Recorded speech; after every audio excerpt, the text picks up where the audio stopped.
The system of education, which is pretty much the same as it has been for the last 100 years, is an industrial model. It's an industrial model where you put large groups of kids, you move them through a school day in the same pattern, in the same time frame, group them with 25 to 30 kids in a classroom. It's an industrial model. Give them instruction together, test them at the same time, move them through the grade levels in the same way. That model works extremely well for kids who come into formal schooling ready to learn. They are 5 years old and ready to learn. They are the success of that system, and the system was designed to prepare those kids to go on to college or have a successful career. It was not designed for the kid in poverty.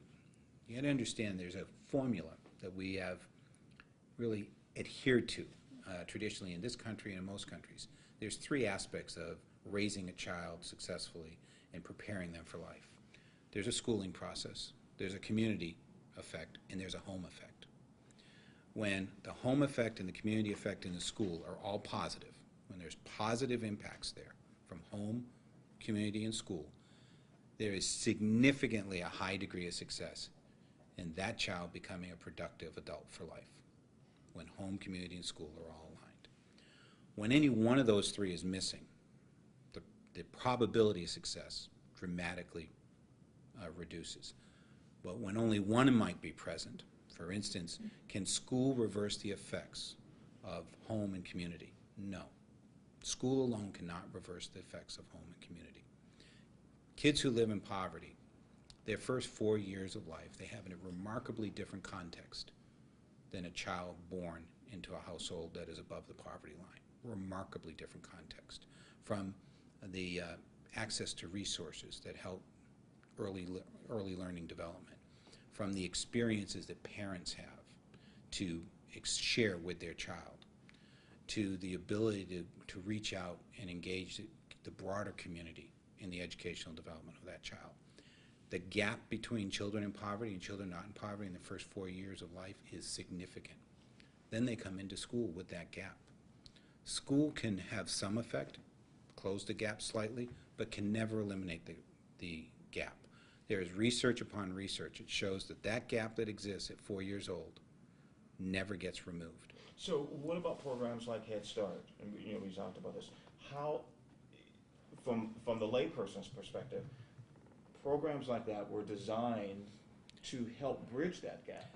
They were designed with all good intentions. They were designed to try to bring an orientation to those kids to succeed in formal schooling without changing formal schooling. They were trying to bridge that. The problem is that what they can't ever bridge is the context from what the child experiences at home and community.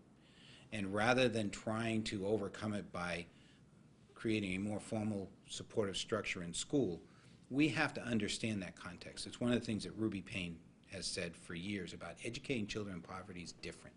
You have to understand their context, and if you don't understand their context, you can't help them learn. See, every child has the innate will to learn. Every single child upon birth, it's in our DNA. I don't care whether you're born in poverty or not in poverty. What we don't yet understand as a nation, and we don't understand, nor have we really committed the resources to understanding, is how to educate children in poverty, because they lack the context.